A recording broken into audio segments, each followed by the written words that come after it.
Bueno, lo anunciábamos al inicio de Directo América, vamos a hablar también de este mismo tema con nuestro invitado. La muerte de Yahya Sinwar, líder de Hamás, es la última de una serie de asesinatos de alto perfil de personajes considerados enemigos de Israel. Sinwar era el más buscado, al ser considerado como el principal artífice del ataque del 7 de octubre de 2023 en territorio israelí que desencadenó la guerra en Gaza. La pregunta que nos hacemos todos es, ¿podrá su muerte debilitar a la organización islamista? Bueno, es el tema de análisis y por ello invitamos a Agustín Berea, experto en temas de Medio Oriente, doctorante en la Universidad de St. Andrews en Reino Unido. Agustín, gracias por estar con nosotros en France 24. ¿Qué tal, Francisco? Un gusto. El gusto es nuestro. Sinwar reemplazó a Ismael Haniyeh, quien fue asesinado en agosto. Ahora con su muerte, ¿qué tan fácil crees tú que tiene Hamás encontrar un nuevo líder? Encontrar un nuevo líder efectivo es sumamente difícil. La perspectiva en este momento, y que es lo más probable, es que Hamás no deje de operar, pero de forma muy atomizada. Grupos pequeños de guerrilla, pero que vuelvan a encontrar como una figura que los reúna, una figura jerárquica y con este tipo de prestigio, pues no, va a ser muy difícil.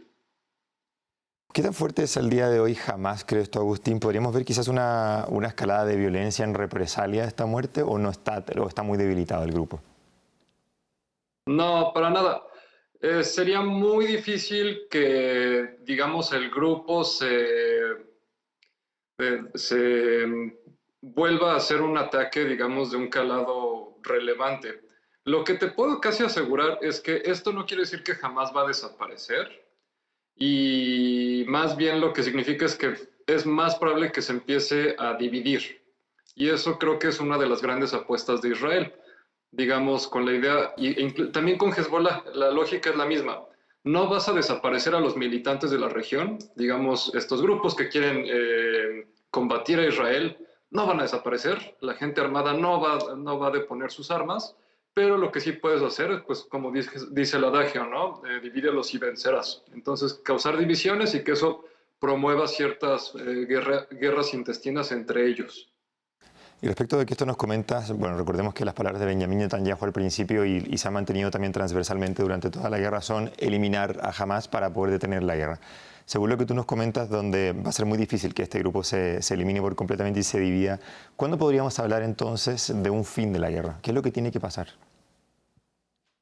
Qué buena pregunta y es lamentablemente algo que es difícil de responder, pero lo que podemos ver es que hasta ahora tienes un Israel con una capacidad militar desembocada y que a pesar de esa capacidad militar sumamente desigual, no ha podido desarticular a Hamás por completo.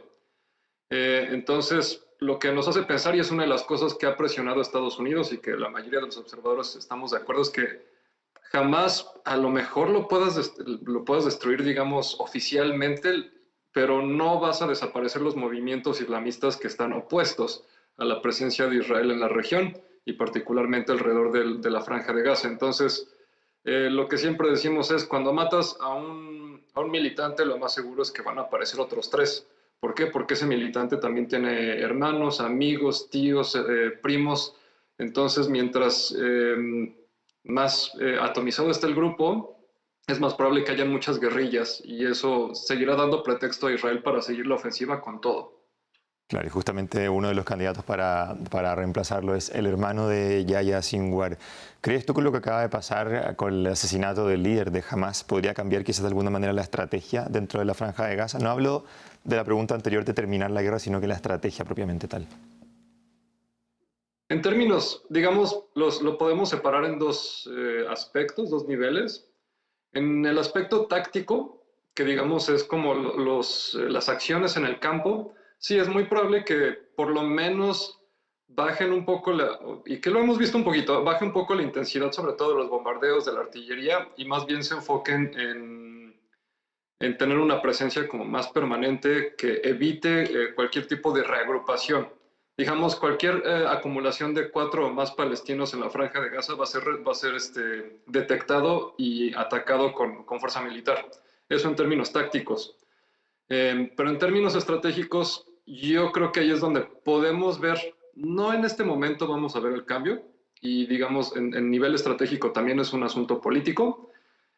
No en este momento un cambio, pero sí abre la ventana para que en el futuro, si Netanyahu tiene que pivotear y hacer un cese al fuego, lo pueda hacer. Este golpe contra Sinwar le da suficiente capital político para que si mañana gana Kamala Harris y le exige un cese al fuego, Netanyahu podrá tomar esa decisión y no perder tantos votos como para perder a sus aliados en el Parlamento israelí. Exactamente, es un muy buen análisis porque en el fondo ya avanzó uno de los puntos de los que había prometido respecto de la guerra en Gaza y por lo tanto no sería tan difícil detenerla en este minuto si es que así se pidiera desde Estados Unidos. ¿Cómo crees tú que procedan otros combatientes de Hamas teniendo en cuenta las bajas que ha habido entre sus líderes? Uno de los temas que hay que tener en cuenta es que la mayoría de los movimientos de lo que conocemos como islamismo, que propiamente se conoce como el espectro del islam político, pero particularmente muchos de estos movimientos, lo que conocemos como islamistas, uno de sus principales términos ideológicos es la idea de los martirios. Entonces, como esta idea de perder la vida en la batalla, normalmente no es algo que disuada a posibles combatientes, sino por el contrario los alienta más a seguir combatiendo. Insisto, a pesar de que haya muchos familiares, amigos, conocidos y demás que digan, mataste a mi familiar, quiero combatir, lo que sí estás logrando, en la ofensiva israelí lo que sí está logrando es que por lo menos les bajas la capacidad de coordinación y la capacidad de acumulación de fuego. Tú mencionaste también a Estados Unidos y respecto de las próximas elecciones que vienen ahora, me gustaría preguntarte, yo sé que nos alejamos un poco del foco de la entrevista centrada específicamente en Israel, pero ¿tienes alguna opinión o algún análisis respecto también de tu background? ¿Qué pasaría en caso de que salga uno u otro candidato, Trump o Harris? ¿Cuáles podrían ser las directrices que seguirían en torno a Israel? Pensamos, y por lo menos en términos de discurso, Harris parece haber sido mucho más abiertamente crítica o vocal sobre esta idea de que hay que detener el sufrimiento humano de los civiles palestinos particularmente. Entonces, difícilmente, porque es un tabú en la política estadounidense dejar de apoyar a Israel, entonces eso no va a pasar. Pero sí es muy probable que Harris pueda ejercer más presión a Israel.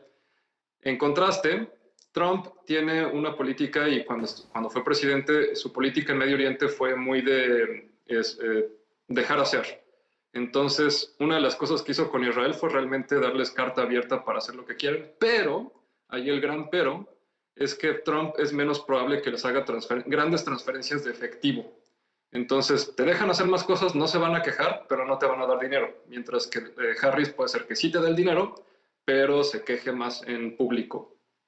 Agustín, gracias por aventurarte también con este análisis de la entrevista. Estuvimos conversando con Agustín Berea, experto en temas de Medio Oriente y doctorante en la Universidad de St. Andrews, en Reino Unido. Gracias por estar en France 24.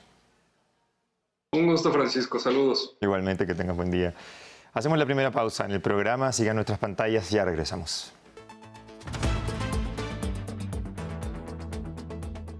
RFI y France 24 presentan.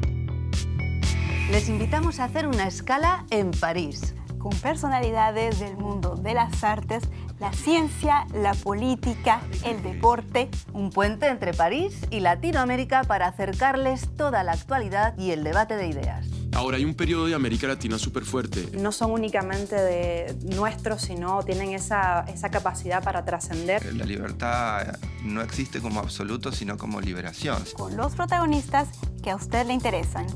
Escala en París, un programa en colaboración con RFI, presentado por Aida Palau y Florencia Valdés.